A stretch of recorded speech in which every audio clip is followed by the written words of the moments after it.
एक तरफ जहां ह्योंगवू अकेले चलते हुए शुक्रिया न कह पाने का अफसोस कर रहा था, वहीं दूसरी ओर क्लाउड पवेलियन में माहौल काफी गंभीर हो चुका था। सियोलियोन उस अजनबी की मदद करने के लिए उसके पीछे जाना चाहती थी, लेकिन उसके भाई और सिमा चियोल को यह मंजूर नहीं था। तभी जोएन अपनी बहन सियोलियोन को समझाते हुए कह रहा था, सियोलियोन, क्या दिमाग खराब हो गया है तुम्हारा? उस आवारा के पीछे जाओगी? न उसे बात करने की तमीज है और न कोई सलीका। उस जैसे बदतमीज इंसान पर अपनी दया बर्बाद करना बंद करो। तभी जो क्लैन की एस्कॉर्ट एजेंसी के हेड सिमा चियोल ने कहा, मैं भी तुम्हारी बात से सहमत हूं। इस वक्त अकेले घूमना बहुत खतरनाक है, और वैसे भी मुरेम अलायंस के लीडर बहुत जल्द यहां पहुंचने वाले हैं। उनकी बातें सुनकर सियोलियोन चुप हो गई। उसके पास कहने के लिए कोई शब्द नहीं बचे थे। सियोलियोन जहां खामोश थी, वहीं रात के अंधेरे में ह्योनलू अपनी आजादी की कीमत याद कर रहा था। आसमान की ओर देखते हुए उसकी आंखों में अपने 99 साथियों का दर्द साफ झलक रहा था। तभी ह्योंगवू अपने मरे हुए दोस्तों को याद करते हुए कह रहा था, मेरी ये आजादी 99 जिंदगियों की कीमत पर मिली है। मैं तुम सबका कर्जदार हूं, और मैं वादा करता हूं मास्टर छन गीजा से इस नर्क का हिसाब जरूर चुकता करूंगा। ह्योंगवू बिना किसी मंजिल के चलते हुए खुद से कह रहा था। मैं बिना सोचे समझे बस चलता ही जा रहा था और वापस उसी जगह पहुंच गया। वो लड़की, वो अभी भी यहीं है। अब याद आया, मैंने उसे शुक्रिया तक नहीं कहा। तभी कुछ योद्धाओं की आवाज सुनकर ह्योंगवू छत पर छिप जाता है और लोगों को भागते हुए देखता है। योद्धा चिल्ला रहे थे, बिना रुके चलते रहो, हमें जल्दी पहुंचना है। ह्योंगवू ने देखा कि सियोलियोन भी उसी भीड़ के साथ जा रही थी। उसने सोचा, तो वो लड़की भी जा रही है। आखिर ये सब जा कहां रहे हैं? ह्योंगवू उन लोगों का पीछा करते हुए हेंगजैन के पास पहुंचता है और सोचता है, क्या ये लोग उसी जगह जा रहे हैं जहां से मैं बाहर निकला था? और इनके पीछे एक और बड़ा ग्रुप भी उधर ही बढ़ रहा है। आखिर ये सब ढूंढ क्या रहे हैं? दोस्तों, ये है मुरिम अलायंस के लीडर दोकुगो वून और उनके सलाहकार जेगल जुंगटियन। दोकुगो वून चिंता में अपने सलाहकार से कह रहे थे, दुश्मन अचानक अपनी चाल बदल रहे हैं। मुझे डर है कि यह वक्त हमारे लिए खतरनाक हो सकता है। जेगल जुंगटियन उन्हें भरोसा दिलाते हुए कह रहे थे, आप चिंता न करें लीडर, हमें खबर मिली है कि वे हमसे बिल्कुल अलग रास्ते पर जा रहे हैं। सब ठीक हो जाएगा। दोकुगो वून ने लंबी सांस लेते हुए बस इतना कहा। क्या सच में? शायद अब मेरे अंदाजे कमजाब पड़ने लगे हैं। जहां एक तरफ लीडर दोकुगो वून अपनी अंतरात्मा की आवाज पर शक कर रहे थे, वहीं रात के सफर ने योद्धाओं को थका दिया था। सियोलियोन की थकान देख उसके करीबी लोग फिक्रमंद थे। तभी पैंग चिलियोंग नाम का एक योद्धा सियोलियोन से हमदर्दी जताते हुए कह रहा था, लेडी जो, आप काफी थकी हुई लग रही हैं। क्यों ना हम यहीं आराम करें?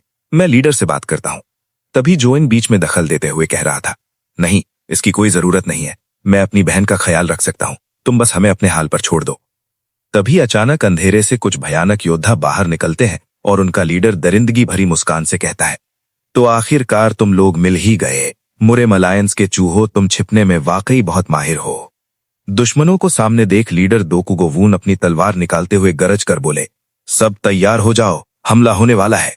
लीडर की दहाड़ सुनकर अलायंस के सैनिक चौकन्ने हो गए और चिल्लाने लगे, लीडर सावधान, ऐसा लगता है कि अनऑर्थोडॉक्स अलायंस के लोग भी उनके साथ मिल चुके हैं। ये एक बड़ी साजिश है। देखते ही देखते शांति चीख पुकार में बदल गई।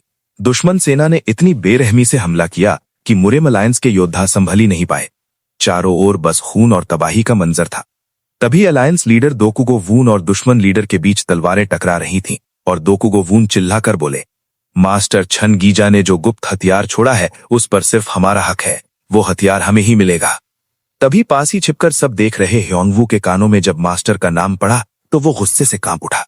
छन गीजा, मेरे मास्टर का नाम इन लालची कुत्तों की जुबान पर।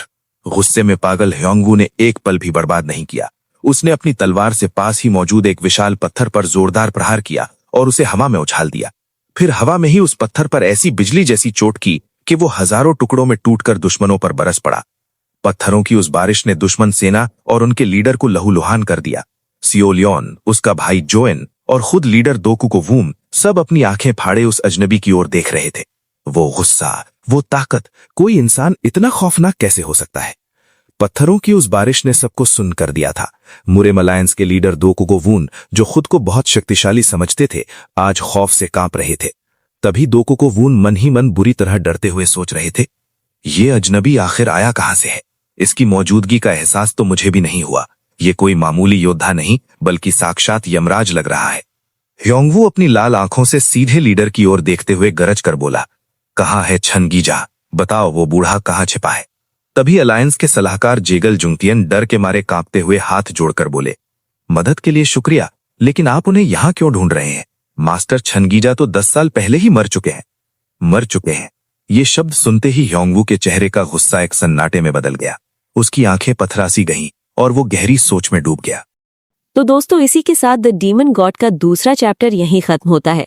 अगर आप भी इसके अगले धमाकेदार चैप्टर का इंतजार कर रहे हैं तो कमेंट बॉक्स में नेक्स्ट पार्ट लिखना ना भूलें।